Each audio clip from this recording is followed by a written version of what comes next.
Blood samples collect చేసి testing చేసే lab అది. అందరూ ఎవరి పనుల్లో వారు బిజీగా ఉన్నారు. క్యూ లైన్ లో ఉన్న రోగులతో కాస్త రద్దీగానే ఉంది ఆ ల్యాబ్. ఇక ఈ లోపు ల్యాబ్ టెక్నీషియన్ ఫోన్ తెగ రింగ్ అవుతుంది. ఈ టైంలో ఫోన్ చేసేదెవరబ్బా అనుకుంటూనే ఫోన్ స్క్రీన్ చూస్తే అది తన కొడుకు స్కూల్ నుంచి. మేడం ఇంకా లంచ్ బాక్స్ తీసుకురాలేదు అని అవతల నుంచి అడిగారు. సరేనండి పంపిస్తా అని చెప్పి ఫోన్ కట్ చేసేసి భర్తకు ఫోన్ చేసింది. ఇంకా లంచ్ బాక్స్ తీసుకుని వెళ్లలేదా అంటూ అమ్మాయి పడుకొని ఉంటుందేమో వెళ్లి చూడండి అని చెప్పి మళ్లీ తన పనిలో తాను బిజీ అయిపోయింది. ఇక అతను ఇంటికి వెళ్లగానే ఏ తండ్రి చూడలేని స్థితిలో కూతురు రక్తపు మడుగులో పడి ఉంది. ఇంతకీ ఆ చిన్నారిని చంపిందెవరు? తండ్రిపై కోపంతో తనను చంపేశారా, నరబలిచ్చారా? ఏపీహెచ్పీ సహస్ర మర్డర్ కేసు నిందితుడు ఎవరో కనిపెట్టేశారా? Watch the story. హైదరాబాద్ లోని కూకట్పల్లిలో దయార్గూడ్ లో అద్దె ఇంట్లో కృష్ణ ఫ్యామిలీ ఉంటుంది. పిల్లల చదువు కోసం మంచి భవిష్యత్తు ఇవ్వాలన్న ఉద్దేశంతో సొంత ఊరిని వదిలేసి హైదరాబాద్ కి ఫ్యామిలీని తీసుకొచ్చేశాడు కృష్ణ. ఇక కృష్ణ సనత్ నగర్ లోని బైక్ మెకానిక్ గా పనిచేస్తుండగా భార్య రేణుక హాస్పిటల్లో ల్యాబ్ టెక్నీషియన్ గా పనిచేస్తుంది. వీరికి 11 ఏళ్ల సహస్ర అనే కుమార్తె ఉంది. 8 ఏళ్ల సాధ్విన్ అనే కుమారుడు ఉన్నారు. సహస్ర బేగంపేటలోని కేంద్రీయ విద్యాలయంలో 6th క్లాస్ చదువుతుంది. చదువుల్లో ఎప్పుడూ టాప్ స్కోర్ చేసేది సహస్ర. ఇక సాధ్విన్ ఇంటి దగ్గరలోనే ఉన్న స్కూల్లో జాయిన్ చేశారు. ఇక తల్లిదండ్రుల కష్టాన్ని చిన్నప్పుడే అర్థం చేసుకున్న సహస్ర మంచిగా చదువుకునేది. తనకు చేతనైన సాయం చేయటం, చిన్న చిన్న పనులు చేయటం చేసేది సహస్ర.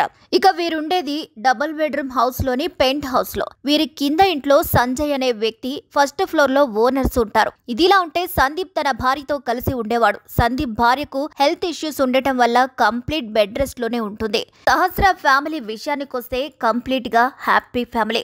ఉన్నంతలో పిల్లల్ని బాగా చూసుకునేవారు కృష్ణ. ఇక ఎప్పట్లాగే ఆగస్టు 18, 2025న కృష్ణ మెకానిక్ షాప్ కు వెళ్లారు. పిల్లలకు ఫుడ్ ప్రిపేర్ చేసేసి తను కూడా బాక్స్ తీసుకుని ల్యాబ్ కు వెళ్ళింది రేణుక. సహస్ర స్కూల్లో స్పోర్ట్స్ మీట్ ఉండడంతో ఇంట్లోనే ఉండగా తమ్ముడు స్కూల్ కి వెళ్లిపోయాడు.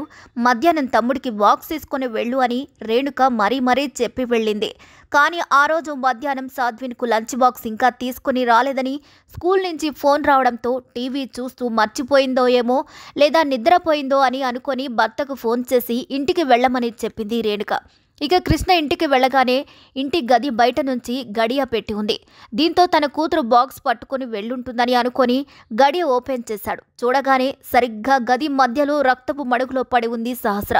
ఒళ్లంతా రక్తంతో కన్న కూతుర్ని అలా చూసేసరికి కృష్ణ గట్టిగా అరుస్తూ అందరినీ పిలిచాడు. అందరూ వచ్చేలోపు అంబులెన్స్ కి ఫోన్ చేశాడు. అలాగే పోలీసులకు సైతం ఫోన్ చేయడంతో పోలీసులు, అంబులెన్స్ ఒకేసారి వచ్చేశాయి. ఇక సహస్రను చెక్ చేయగా అప్పటికే చనిపోయిందని కన్ఫర్మ్ చేశారు. ఇక పోలీసులు రూమ్ లోపలికి ఎవరిని రానివ్వకుండా ఎవిడెన్స్ ట్యాంపర్ అవ్వకుండా జాగ్రత్త పడ్డారు. అసలు సహస్రను అంత దారుణంగా చంపాల్సిన అవసరం ఎవరికి ఉందన్న కోణంలో ఇన్వెస్టిగేషన్ మొదలుపెట్టారు. ఫ్యామిలీ హిస్టరీ, ఎవరితోనైనా గొడవలున్నాయా, ఇంటి సమీపంలో అనుమానితులు, పాత కక్షలు, కుటుంబ కలహాలు, గొడవలు, ఎవరిపైనైనా అనుమానం ఉందా అనే కోణంలో పేరెంట్స్ నుండి వివరాలు సేకరించారు పోలీసులు. అదే రోజు కృష్ణ ఇంటి కిందే ఉండే సంజయ్ అనే వ్యక్తిపై అనుమానంతో అదుపులోకి తీసుకున్నారు పోలీసులు. బాలిక నివసిస్తున్న భవనం చుట్టుపక్కల వారిని పిలిచి విచారణ చేశారు. అయితే ఇంట్లో కిచెన్లో ఉపయోగించే కత్తితోనే హత్య చేసినట్లు పోలీసులు అనుమానిస్తున్నారు. హత్య చేసిన టైంలో కిచెన్లో చెల్లాచెదురుగా వంట సామాన్లు పడి ఉన్నాయి. నిందితుడు హత్య తర్వాత అతనితో పాటు కత్తిని తీసుకెళ్లినట్లు భావిస్తున్నారు. ఇక సహస్ర పోస్టుమార్టం రిపోర్టులో దారుణ విషయాలు వెలుగులోకొచ్చాయి. సహస్ర ఒంటిపై మొత్తం 20 వరకు కత్తి గాయాలున్నాయి. మెడపైన 10 పోట్లు ఉన్నాయి.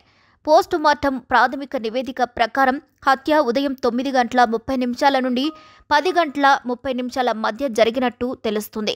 ఇక ఇదిలా ఉండగా సహస్ర హత్య మామూలు హత్య కాదని రేప్ చేసి చంపేశారన్న పుకార్లు మొదలయ్యాయి.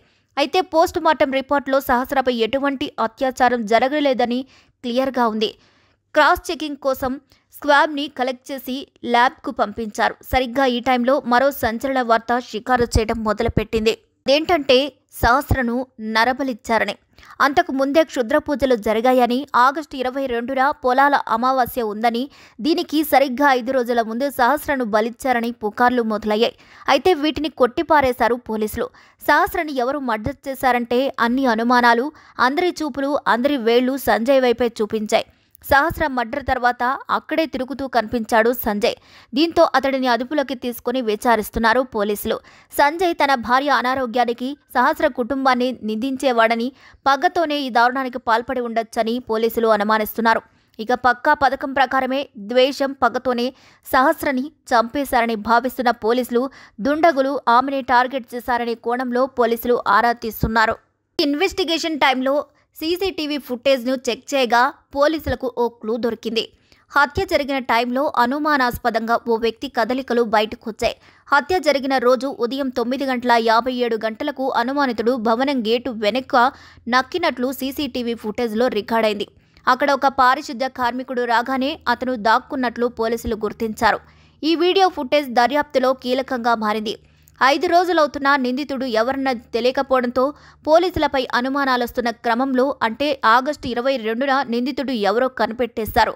అందరూ అనుకున్నట్లు సంజయ్ కాదు, వీరింటి పక్క బిల్డింగ్లో ఉన్న బాలుడు అని తేల్చి చెప్పారు పోలీసులు. సాయి అనే 10వ తరగతి విద్యార్థి సహస్రను దారుణంగా పొడిచి చంపాడని తేలింది. సహస్ర ఇంట్లో దొంగతనానికి వెళ్లిన సాయి తన వెంటే ఓ కత్తిని కూడా తెచ్చుకున్నాడు. సైలెంట్గా ఇంట్లోకి దూరి దేవుడి మూలన ఉన్న డిబ్బీలో సహస్ర వాళ్లు దాచుకున్న 80,000 రూపాయలను దోచేశాడు. అయితే ఇంట్లో బెడ్రూమ్లో ఉన్న సహస్రను సౌండ్ రావడంతో బయటకు రాగా సాయి డబ్బులు తీయడం చూసేసింది. సహస్ర దొంగతనం విషయం ఎక్కడ బయటకు చెప్పేస్తుందోనని ఆమెను వెనక్కి తోసి ఆమెపైనే కూర్చున్నాడు. వెంటనే ఆమె గొంతు నులిమేశాడు. చనిపోయిందో లేదోనని ఆ తర్వాత గొంతు కోశాడు. ఎట్టి పరిస్థితుల్లోనూ సహస్ర బతకూడదని విచక్షణారహితంగా కత్తితో పొడిచాడు. ఇదంతా సాయి ముందుగానే ప్లాన్ చేసుకున్నట్లు పోలీసుల ఇన్వెస్టిగేషన్లో తేలింది. దొంగతనం ఎలా చేయాలి, పట్టుబట్టకుండా ఎలా బయటపడాలి, ఎవరైనా అడ్డొస్తే ఎలా చంపాలి అనే ముందే ఓ పేపర్పై ప్లాన్ రాసుకుని మరీ వెళ్లినట్లు పోలీసుల విచారణలో తేలింది. ఇక సాయి పోలీసులకు స్థానికులు ఇచ్చిన ఇన్ఫర్మేషన్ వల్లే పట్టుబడ్డాడు. హత్య జరిగిన రోజు సాయి రోజంతా అక్కడే సంచరిస్తూ ఉన్నాడని పోలీసులకు స్థానికులు చెప్పారు. దీంతో సాయిని పోలీసులు క్వశ్చన్ చేస్తే ఒక్కోసారి ఒక్కో ఆన్సర్ చెప్పాడు. దీంతో అనుమానం రావడంతో అదుపులోకి తీసుకొని ఇన్వెస్టిగేషన్ చేస్తే క్రికెట్ ఆడేందుకు సహస్ర తమ్ముడి కోసమే ఇంటికొచ్చినట్లు పోలీసులను మాయ చేయాలని చూశాడు.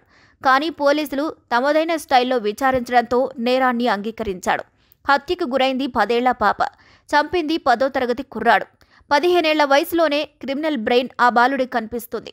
దొంగతనానికి స్కెచ్ వేయడం, ఇంట్లో ఎవరూ లేని సమయంలో ఆరా తీయడం, ఎవరికి కనిపించకుండా ఇంట్లోకి ఎలా వెళ్ళాలి అనేది లెక్కలు వేయడం, ఒకవేళ ఎవరైనా చూస్తే ఏం చేయాలో కూడా ముందే ఫిక్స్ అవ్వడం, వెళ్తూ కత్తి తీసుకెళ్లటం, ఒకవేళ దొంగతనం కాకుండా మర్డర్ చేయాల్సి వస్తే కూడా ఎలా చేయాలో కూడా ప్లాన్ గీసుకోవడం, మర్డర్ తర్వాత కత్తి లాంటివి ఎలా పడేయాలో కూడా ముందే అనుకోవటం, ఒకటా రెండా 15 ఏళ్ల వయసులోనే ఇంత భారీ స్కెచ్ వేశాడన్న విషయం పోలీసులనే షాక్కి గురిచేసింది. 1 కాదు 2 కాదు, ఏకంగా 5 రోజుల పాటు పోలీసులను ముప్పతిప్పలు పెట్టిన కేసు ఇది. ఎటువంటి టెక్నికల్ ఎవిడెన్స్ లేదు.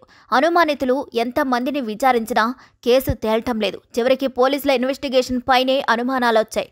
కానీ ఎవరు ఊహించని విధంగా అసలైన నిందితుడు కూడా ఓ మైనరే అని తెలియడంతో అందరికీ షాకింగ్గా మారింది. మరి నిందితుడికి ఎటువంటి శిక్ష వేయాలని అనుకుంటున్నారో కామెంట్ చేసేయండి. మరి ఈ వీడియోపై మీ అభిప్రాయాన్ని ఖచ్చితంగా కామెంట్ చేసి మా వీడియో నచ్చినట్లయితే లైక్ చేయండి, షేర్ చేయండి, సబ్స్క్రైబ్ చేయండి.